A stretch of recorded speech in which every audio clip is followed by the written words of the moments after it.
السلام عليكم ورحمة الله وبركاته. الحمد لله وحده والصلاة والسلام على من لا نبي بعده، ونشهد أن لا إله إلا الله وحده لا شريك له ولا نظير له ولا مثل له ولا مثال له، لا والد له ولا ولد له.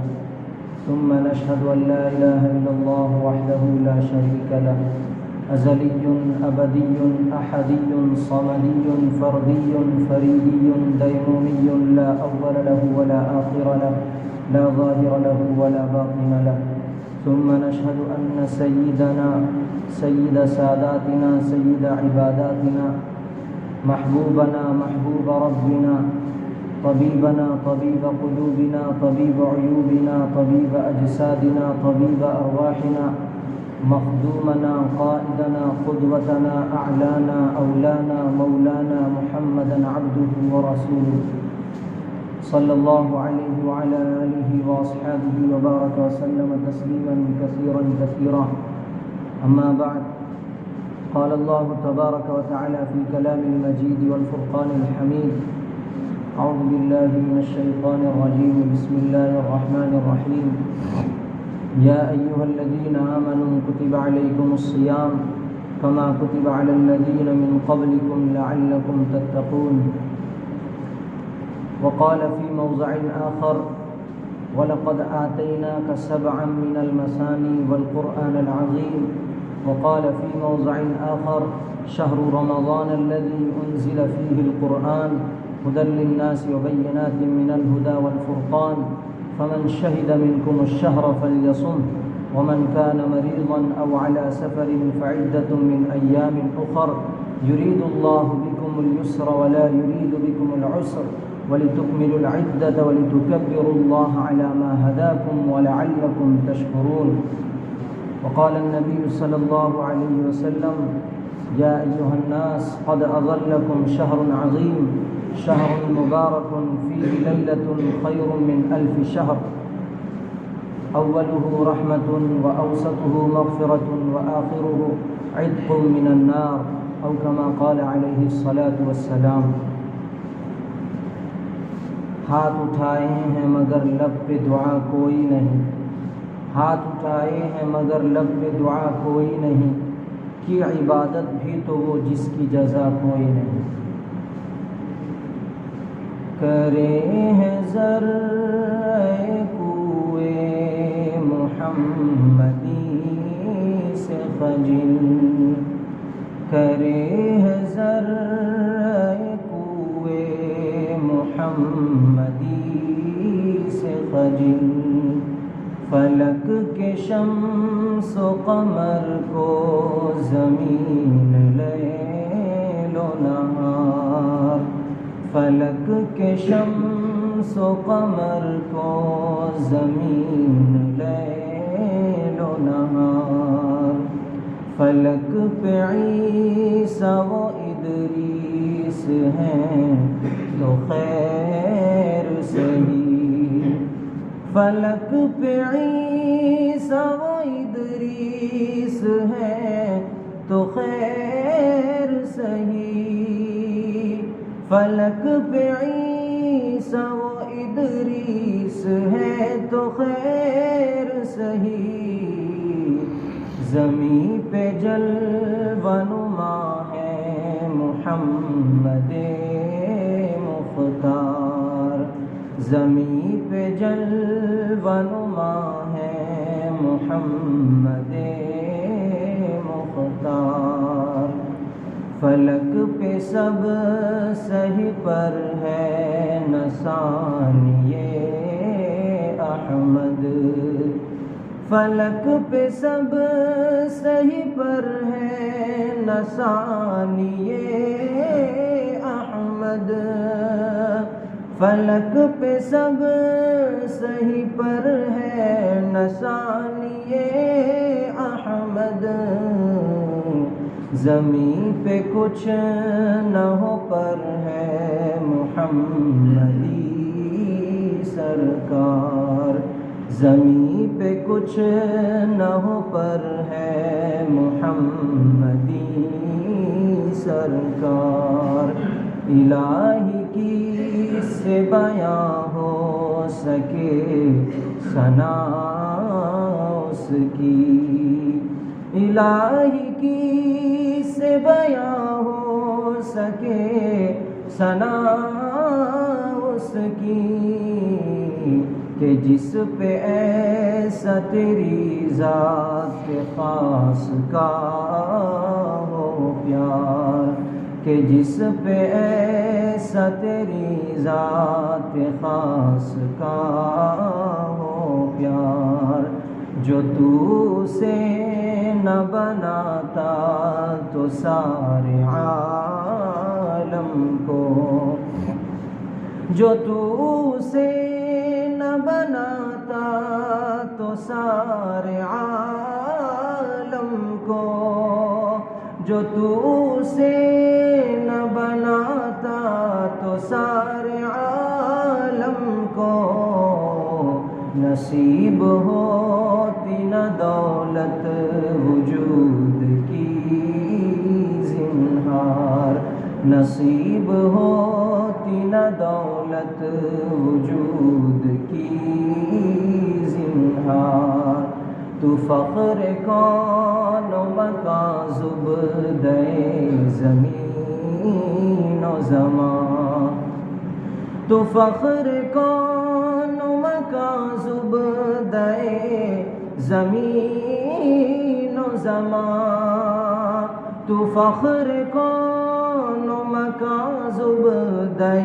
زمین و زمان، امیر لشکر پیغمبراں شہ ابرار، امیر لشکر پیغمبراں شہ ابرار، تو بوئے گل ہے اگر مثل گل ہے اور نبی، تو بوئے گل ہے اگر مثل گل ہے اور نبی، تو نور شمس گر اور انبیاء ہے شمس نہار، تو نور شمس گر اور انبیاء ہے شمس نہار، الہی کی سے بیاں ہو سکے ثنا اس کی، کہ جس پہ ایسا تیری ذات خاص کا ہو پیار۔ اللهم صل على سيدنا مولانا محمد النبي الأمي وعلى آله وأصحابه بعدد من صلى وصام وبعدد من قعد وقام إلى يوم القيامة۔ میرے بھائیوں، بزرگوں، دوستوں، اللہ رب العزت سب کا مالک اور قابض ہے، دینے والا بھی وہی، لینے والا بھی وہی، سب کچھ کرنے والا بھی وہی ہے، سب کو دنیا میں لے آتا ہے، پھر لے جاتا ہے، اور ایک دن اٹھائے گا، سب کو جمع کرے گا، اور وہ قیامت کا اور حشر کا دن ہوگا، جس دن کوئی ہمارا حامی اور ناصر نہیں ہوگا، اور کوئی ہماری مدد کرنے والا نہیں ہوگا۔ اس دن حضور صلی اللہ علیہ وسلم، جو میرے اور آپ کے نبی، نبیوں کے نبی، کائنات میں سب سے بڑے نبی، امام المرسلین حضور صلی اللہ علیہ وسلم، سجدے میں گر کر اللہ سے دعا کریں گے، اور اللہ تعالیٰ کہے گا، اے محمد اپنے سر کو اٹھائیے اور کیا مانگتے ہیں مانگیے، ہم اس کی مغفرت کریں گے، ہم وہ عطا کریں گے آپ کو۔ آپ صلی اللہ علیہ وسلم کوئی خزانہ، کوئی دولت، کوئی جائیداد، کوئی مکان اور کوئی مسکن نہیں مانگیں گے، صرف اللہ سے کہیں گے، یا رب امتی، یا رب امتی، یا رب امتی، یا اللہ میرے رب کی، یا اللہ میرے رب، میرے مالک، میری امت کی مغفرت فرما۔ جب تک آخری امت جنت میں نہیں جائے گا، جب تک امت کا آخری فرد جنت میں داخل نہیں ہو جائے، اس وقت تک آپ صلی اللہ علیہ وسلم اللہ سے مانگتے رہیں گے، مانگتے رہیں گے۔ اتنی محبت اپنی امت سے ہے۔ آج ہم ان پر درود بھیجنے کے لیے تیار نہیں اور کوشش بھی نہیں کرتے۔ ایک مرتبہ زور سے پڑھی اللہم صلی علی محمد النبی الامی وعلی آلہ واصحابہ وسلم تسلیما۔ سب سے چھوٹا درود جو ہے وہ صلی اللہ علیہ وسلم۔ صلی اللہ علیہ وسلم کا معنی بھی ہمیں پتہ نہیں۔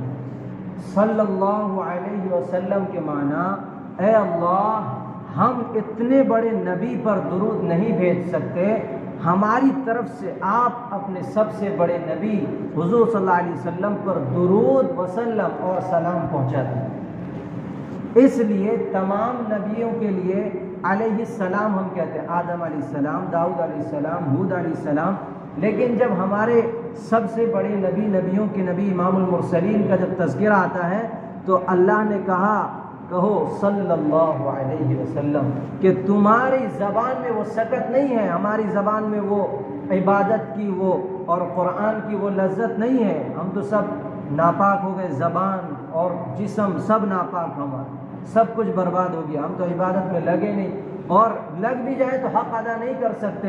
اس لیے اللہ نے کہا تم کہو اے اللہ ہماری طرف سے آپ درود اور سلام حضور صلی اللہ علیہ وسلم کو پہنچا دیجیے۔ اسی لیے آپ خطبے میں بار بار سنتے ہیں کہ یا ایھا الذین آمنوا صلوا علیہ وسلموا تسلیما، کہ اپنے نبی پر درود اور سلام بھیجو۔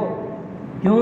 ان اللہ وملائکتہ یصلون علی النبی، کہ بے شک اللہ اور اس کے فرشتے حضور صلی اللہ علیہ وسلم پر رحمت بھیجتے ہیں، تم بھی درود اور سلام بھیجو۔ اور اس طرح بھیجنے کا طریقہ بتا دیا کہ جب تذکرہ آئے حضور صلی اللہ علیہ وسلم کا تو پوری مجلس میں ایک مرتبہ صلی اللہ علیہ وسلم کہنا واجب ہے۔ ایک مرتبہ کا واقعہ ہے کہ حضرت عائشہ رضی اللہ عنہا کا کہ ایک سوئی گر جاتی ہے، اندھیرا رہتا ہے، آپ حضرت عائشہ جو ہے ڈھونڈتی ہیں، مل نہیں رہا ہے، تو حضور صلی اللہ علیہ وسلم آتے ہیں، اتنی روشنی آتی ہے حضور صلی اللہ علیہ وسلم کی چہرے سے کہ وہ سوئی اٹھا لیتی ہے۔ اللہ اکبر! اتنے تک تعجب نہیں ہے، اس کے بعد جو کہنے والا ہوں اس میں تعجب ہے کہ حضور صلی اللہ علیہ وسلم نے فرمایا عائشہ یہ جو روشنی ہے نا اس سے کون محروم رہیں گے پتہ ہے؟ یا رسول اللہ ہم نہیں جانتے کون لوگ محروم ہوں گے۔ نہ اس روشنی سے بخیل محروم رہے گا۔ اب بخیل کسے کہتے ہیں؟ بخیل کہتے ہیں جو دین کے راستے میں زکوٰۃ نہ نکالے۔ بخیل کہتے ہیں جو دین کے راستے میں اللہ کے لیے خرچ نہ کرے۔ اللہ نے مال دیا حج نہ کیا، حج فرض ہو گیا حج نہ کیا، اللہ نے مال دیا زکوٰۃ نہ دیا، اور اللہ نے مال دیا عافیت سے عزت کے ساتھ رہنے کے لیے وہ جمع کرتا رہا اور زکوٰۃ نہ نکالا، تو یہ کل قیامت کے دن حضور صلی اللہ علیہ وسلم کی چہرے کی روشنی سے بھی محروم رہیں گے۔ چہرہ تو دیکھنا دور کی بات۔ یوم یحمى علیہ فی نار جہنم فتکوی بها جباہہم وجنوبہم وظہورہم ھذا ما کنزتم لانفسکم، کہ جس دن کل قیامت کے دن حشر کے میدان میں جو زکوٰۃ نہ نکالا ہوگا اس کے مال کو داب کر اس کے پہلو پہ لگایا جائے گا، اس کے پیشانی پہ لگایا جائے گا، وظہورہم اس کے پیٹھ پہ لگایا جائے گا، ھذا ما کنزتم لانفسکم، دیکھ لے یہی وہ پیسہ ہے جس کی تو نے زکوٰۃ ادا نہ کی۔ اور کیا کہ اللہ 100 سے 50 روپے بھی مانگتا تو بہت بڑا ہوتا، اتنا بھی نہیں مانگا اللہ نے، 100 سے صرف 2.5 روپے نکالنا، 1000 میں صرف 25 روپے نکالنے، وہ بھی تم سے نہ ہو سکا، غریب و مسکین کا خیال نہ رکھ سکا۔ خیر یہ تو ضمناً بات آ گئی۔ میرے بھائیوں میں نے جو قرآن کی تلاوت کی ہے اور جو احادیث کی تلاوت کی ہے وہ موضوع الگ ہے، وہ ہے رمضان کا موضوع۔ اور عموماً رمضان میں ہی ہم لوگ رمضان سے قبل یا رمضان میں ہی زکوٰۃ ادا کرتے ہیں، زکوٰۃ نکالتے ہیں سال بھر۔ تو رمضان ایک ایسا بابرکت، بارحمت، باعظمت والا مہینہ ہے، اس جیسا مہینہ کوئی اور نہیں۔ اور رمضان کو اور فضیلت اور شان عطا کیا قرآن نے۔ قرآن کی رمضان سے کیا نسبت ہے؟ آپ ایک مثال سے سمجھ سکتے ہیں کہ رمضان اور قرآن کی نسبت یہ ہے کہ آپ صلی اللہ علیہ وسلم نے فرمایا یا ایھا الناس قد اظلکم شہر عظیم شہر مبارک فیہ لیلۃ خیر من الف شہر، ایک رات ایسی آنے والی ہے جو 1000 دن نہیں، 1000 مہینوں سے افضل رات، 1000 مہینوں سے افضل رات ہے۔ تو اس رات کتنی فضیلت، کیوں؟ اس رات میں قرآن اترا، اس رات میں قرآن کو اللہ نے اتارا، انا انزلناہ فی لیلۃ القدر، ہم نے قرآن کو رمضان کے یہ شب لیلۃ القدر، لیلۃ القدر یعنی قدر کی شب کو، رات کو ہم نے اس قرآن کو زمین میں اتارا، تو اس کو اور فضیلت عطا ہوئی۔ ایک اور مثال یہ ہے کہ رمضان جب شروع ہوتا ہے، ہم نے چاند دیکھ لیا تو پہلے روزہ نہیں ہے، پہلے ہم روزہ نہیں رکھتے ہیں، پہلے تراویح پڑھتے ہیں، چاند دیکھتے ہی تراویح ہم پڑھتے ہیں، سحری آنے سحر کا وقت جب آتا ہے ہم روزہ رکھتے ہیں۔ تو پہلے اللہ نے قرآن کو مقدم کیا، پہلے قرآن پھر رمضان۔ جب آپ چاند نے دیکھ لیا تو آپ قرآن پڑھیں گے، قرآن کو عطا کر کے اللہ نے رمضان کی شان کو اور بڑھا دیا، اور زبان نبوت کی شان رمضان کی، مقرر بھی اعلیٰ، موضوع بھی اعلیٰ، اور سامعین بھی اعلیٰ، مسجد بھی اعلیٰ۔ حضور صلی اللہ علیہ وسلم خود فرما رہے ہیں کہ اے لوگو، تم پر بہت بڑا مہینہ آنے والا ہے، یا ایھا الناس قد اظلکم شہر عظیم، تم پر چھا جانے والا ایک بڑا مہینہ۔ آپ پچھلے رمضان میں بھی، پچھلے رمضان میں تو میں یہاں نہیں تھا، اس سے پچھلے رمضان، اس سے پچھلے رمضان، ہر رمضان کو میں اس عظیم کے لفظ پر گفتگو ضرور کیا ہوں، اور آپ کو یاد ہو نہ ہو میں پھر کروں گا کہ یہ عظیم کا لفظ اللہ نے جہاں ارشاد فرمایا ہے وہ سب سے بڑی چیز کے لیے ارشاد فرمایا، اپنے بارے میں فرمایا وَهُوَ الْعَلِيُّ الْعَظِيمُ، وہ سب سے بلند اور سب سے بڑا ہے، اور وہ اللہ کی ذات ہے۔ تیسرے پارے کے اندر پہلے صفحے میں آیت الکرسی کے اندر بھی اللہ فرمایا، اور دوسری جگہ تو اپنے لیے بھی عظیم کا لفظ لایا۔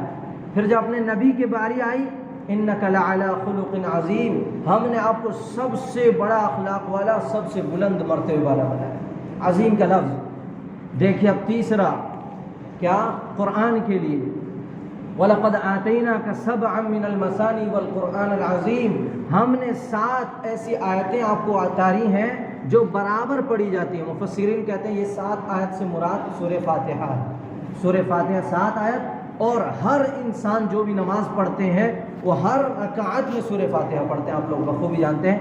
بار بار پڑھی جانے والی آیتوں کو ہم نے 7 آیت آپ کو اتارا، 7 مثانی سے مراد سورہ فاتحہ ہے، والقرآن العظیم، اور سب سے بڑا قرآن اتارا ہم نے۔ تو عظیم کا لفظ قرآن کے لیے بھی، اور اپنے لیے بھی، اور حضور صلی اللہ علیہ وسلم کے لیے بھی۔ اب دیکھیے حضور صلی اللہ علیہ وسلم نے خود ارشاد فرمایا، یا ایھا الناس قد اظلکم شہر عظیم، تم پر ایک عظیم مہینہ، ایک برکت والا مہینہ آنے والا ہے۔ اب ایک موقع پر حضور صلی اللہ علیہ وسلم نے ارشاد فرمایا، ماذا تستقبلکم وماذا یستقبلون، اے لوگو تم کس کے پاس جا رہے ہو اور کون آ رہا ہے تمہارے پاس؟ پریشان۔ حضرت عمر فرماتے ہیں، یا رسول اللہ اوحی نزل، کیا کوئی وحی نازل ہو گئی؟ عدو حضر، کیا کوئی دشمن آنے والا ہے؟ اتنے آپ عجیب کیفیت سے فرما رہے ہیں۔ حضور صلی اللہ علیہ وسلم نے فرمایا، نہیں، رمضان آنے والا ہے، برکت والا مہینہ آنے والا ہے، رحمت والا مہینہ آنے والا ہے، اور آگ سے خلاصی والا مہینہ آنے والا ہے۔ میرے بھائیوں، کچھ دن رہ گیا ہے، 10-11 دن، 10 دن، کچھ دن رہ گئے ہیں، اب رمضان آنے والا ہے، ہمیں خوب تیاری کرنی ہے۔ تیاری کیا کرنی ہے؟ سب سے پہلے توبہ کرنی ہے اللہ سے، اے اللہ ہم سب کے گناہوں کو معاف فرما دے۔ آج بالکل پکے ارادے سے، خلوص للہ سے اللہ سے توبہ کر لیں۔ کیوں کہہ رہا ہوں؟ اس لیے کہ آپ صلی اللہ علیہ وسلم نے فرمایا اس کا پہلا حصہ رحمت والا ہے، دوسرا حصہ مغفرت والا ہے، تیسرا حصہ آگ سے نجات والا ہے۔ مفسرین فرماتے ہیں، علماء کرام فرماتے ہیں کہ جو شروع سے توبہ کر لے اور بالکل پاک و صاف ہو جائے گناہ سے، تو شروع دن سے ہی اس پر رحمت آنی شروع ہو جاتی ہے۔ شروع دن سے ہی وہ جب روزے رکھنے لگتا ہے اور عبادت میں لگتا ہے، رمضان داخل ہو جاتا ہے، تو اس پر رحمت برسنی شروع ہوتی ہے، پھر وہ گناہ چھوڑ دیتا ہے۔ چلتے چلتے جب مغفرت کا حصہ آتا ہے، پھر اس پر مغفرت، پھر مغفرت کا حصہ جب جاتا ہے، آگ سے خلاصی کا حصہ آتا ہے، پھر اس کے لیے آگ سے خلاصی کا فیصلہ ہو جاتا ہے۔ میرے بھائیوں، جب توبہ کر لیتا ہے انسان تب یہ چیزیں تینوں چیز اس کو میسر ہوتی ہیں. لیکن اگر کوئی توبہ نہیں کرتا ہے تو پہلا حصہ تو رحمت والا اس کے توبہ میں چلا جاتا ہے، آہستہ آہستہ کر کے معاف ہوتا ہے، پھر اس پر مغفرت آنی شروع ہوتی ہے، پھر اس کے بعد آگ سے خلاصی کا تو دیر ہوتی ہے اس کے لیے. اور اسی طرح اگر کوئی رحمت والے حصے میں بھی توبہ نہیں کیا، اسی طرح غفلت میں گزار گیا، تو مغفرت والے حصے میں پھر اس پر کچھ عنایت ہوتی ہے، اس کے بعد پھر جا کے تیسرے والے حصے میں. لیکن اس سے محروم القسمت وہ ہے جو حضرت جبرائیل علیہ السلام کی بد دعا کو شامل ہو جائے کہ آپ صلی اللہ علیہ وسلم ممبر پر تشریف لے جا رہے ہیں، پہلے قدم رکھا تو حضرت جبرائیل علیہ السلام نے کہا دعا، کچھ بد دعا کی، حضرت نے کہا آمین. دوسرے زینے پہ قدم رکھا، حضرت جبرائیل علیہ السلام نے بد دعا کی، آپ صلی اللہ علیہ وسلم نے کہا آمین. تیسرے زینے میں قدم رکھا ممبر پہ، حضرت جبرائیل نے دعا کی، آپ صلی اللہ علیہ وسلم نے کہا آمین. میرے بھائیوں کیا دعا تھی، کیا دعا تھی؟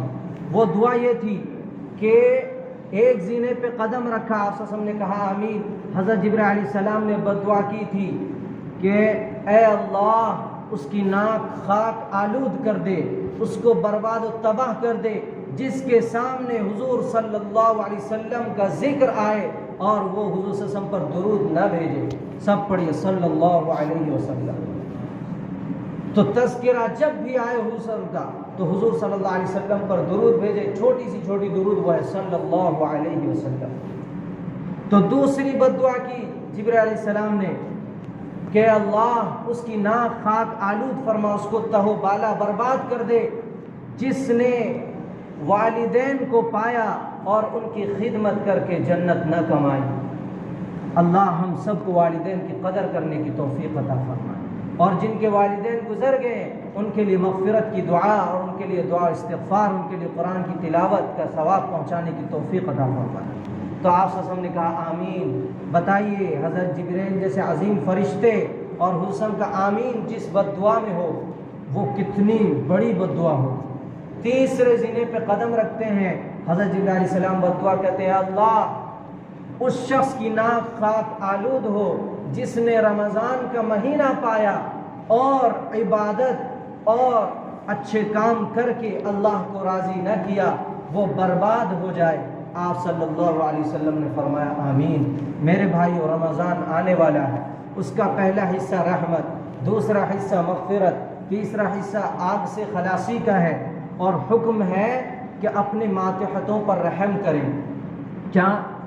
سب سے رحمت سے پیش آئیں، سب کے گناہوں کو اور مطلب غلطیوں کو معاف کریں، اپنے بچوں کی غلطیوں کو معاف کریں، اپنے ماں باپ کی اگر آپ سے کوئی بات لگ گئی ہو تو اسے معاف کریں، درگزر کریں، دل میں نہ رکھیں. اور اپنے ماتحت میں وہ لوگ بھی آتے ہیں جو آپ کے گھروں میں اس میں کام کرتے ہیں یا کوئی ملازم ہیں آپ کے یہاں، تو ان پر رحم کریں. رحم کرنے کا دو مطلب ہے، ایک تو وہ روزے سے ہوں گے، ان پر کام کا بوجھ کم ہو، دوسرا ان کی تنخواہ کو بڑھائیں، ان کو جو دیتے تھے رقم آپ اس میں زیادہ کریں تاکہ آپ پر اللہ کی رحمت ہو، آپ پر مغفرت ہو، آپ پر اللہ کی رحمتوں بھرمار ہو. روزانہ صحیح حدیث میں ہے روزانہ 2 فرشتے اعلان کرتے ہیں، اللہ سے دعا کرتے ہیں. ایک فرشتہ دعا کرتا ہے اللہم اعطی منفقا خلفا، اے اللہ اس کو خوب دے جو توحید و سنت کے سرچشمے جہاں سے جاری ہوتے ہیں اس میں خرچ کرتے ہیں، جو غریب و مسکین اور لاچار کی مدد کرتے ہیں ان کو خوب دے، اللہ خوب دے اعلان کرتے رہتا ہے. دوسرا فرشتہ اعلان کرتا ہے اور اللہ سے دعا کرتا ہے اللہم اعطی ممسکا تلفا. ممسکن کسے کہتے ہیں؟ جس کے پاس ہو اور وہ اللہ کے راستے میں خرچ نہ کرے.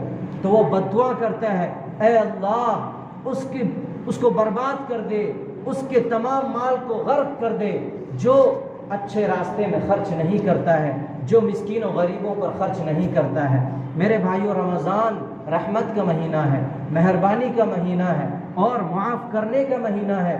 اس لیے ہم اور آپ حضرات کو یہ چاہیے کہ ہم جو ہے چھوٹوں پر رحم کریں، بڑوں کی عزت کریں اور آج سے توبہ کریں۔ سب ہاتھ اٹھا کر ہم توبہ کرتے ہیں نا انشاءاللہ، آج ہم دل سے توبہ کرتے ہیں کہ اللہ ہمارے تمام گناہوں کو معاف کر دے۔ انشاءاللہ اگر ہم دل سے توبہ کر رہے ہیں اللہ ہمارے گناہوں کو معاف فرما دے گا۔ اور حدیث میں ہے التائب من الذنب کمن لا ذنب لہ، گناہوں سے توبہ کرنے والا ایسا ہے کہ اس نے گناہ کیا ہی نہیں۔ یعنی ایک شخص ہو، جب سے اس نے بلوغیت کی عمر پائی، 15 سال لے لیجیے، بالغ ہوا، اس کے بعد سے کبھی گناہ نہیں کیا جان بوجھ کر۔ انجانے میں تو گناہ ہوتا ہے، چلنے پھرنے میں ادھر ادھر میں گناہ ہو جاتا ہے، لیکن جان بوجھ کر کبھی اس نے گناہ نہیں کی۔ اور ایک شخص گناہ کرتا رہا، سمجھ لیجئے دونوں کی عمر برابر، 60 سال، لیکن جو گناہ کرتا رہا اس نے جب توبہ کی، اللہ کہتا ہے میں اس جیسا بنا دیا جس نے کبھی گناہ نہیں کیا۔ اللہ اکبر، سبحان اللہ۔ اللہ بابرکت ذات ہے، اور اللہ دینے پر آئے سب کو دے دیتا ہے، پرواہ نہیں کرتا کہ میں نے زیادہ تو نہیں دیا۔ یہ سوچنے کا کام بندے کا، اللہ کا نہیں ہے۔ اللہ بے نیاز ذات ہے، اللہ کے خزانے میں کوئی چیز کی کمی نہیں ہے۔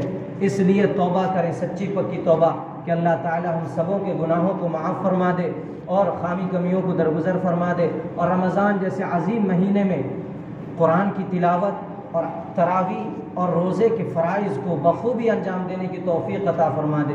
ایک چھوٹی سی حدیث کا ترجمہ سنا کر اپنی بات کو ختم کرتا ہوں کہ آپ صلی اللہ علیہ وسلم نے فرمایا الصیام والقرآن یشفعان للعبد، کہ قرآن اور رمضان کل قیامت کے دن اللہ کی بارگاہ میں بندے کی شفاعت کریں گے، سفارش کریں گے۔ کیا کہیں گے؟ رمضان کہے گا منعتہ الطعام والشہوات بالنہار، اے اللہ میں نے اسے مجبور کر دیا کہ یہ دن میں کھانا نہیں کھایا اور خواہشات سے بچا رہا، اس لیے فشفعنی فیہ، اس کی مغفرت فرما دے، میری طرف سے سفارش کر دے۔ اللہ رمضان کی سفارش سنے گا۔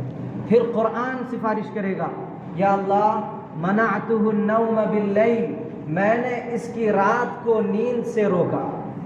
کیا؟ رمضان میں تراویح پڑھنے پر مجبور کر دیا کہ یا تو وہ قرآن پڑھا یا قرآن سنا تراویح میں، فشفعنی فیہ، اس کی شفاعت کر لے، قبول کر لے، فیشفعان، ان دونوں کی سفارش قبول ہوگی، بندے کی شفاعت ہو جائے گی۔ میرے بھائیوں، اس لیے قرآن کی تلاوت اور رمضان کی تراویح کوئی دن ناغا نہ ہو، اور رمضان کا روزہ مسلسل رکھیں۔ کوئی یہاں تک کہ کوئی ماہر حکیم کہہ دے، کوئی ماہر ڈاکٹر کہہ دے کہ تمہیں روزہ رکھنے سے نقصان ہے، بہت با اعتماد ڈاکٹر کہے، تب آپ روزہ نہیں رکھیں گے۔ یہ گیسٹرک وسٹرک سے کچھ نہیں، اصل تو ہمیں رمضان روزے کی حالت میں اللہ سے ملیں گے تو اس سے بڑی بات اور کیا ہے؟ اگر روزے کی حالت میں انتقال ہو جائے تو کیا بڑی بات ہے؟ اس سے بڑی بات اور کیا ہوگی؟ اس لیے بیماری کا بہانہ نہ کریں، اللہ کے لیے روزہ رکھیں۔ الصوم لی وانا اجزی بھی، اللہ کہتا ہے روزہ میرے لیے ہوتا ہے، کیونکہ بندہ اس طرح رکھتا ہے کوئی جان نہیں سکتا۔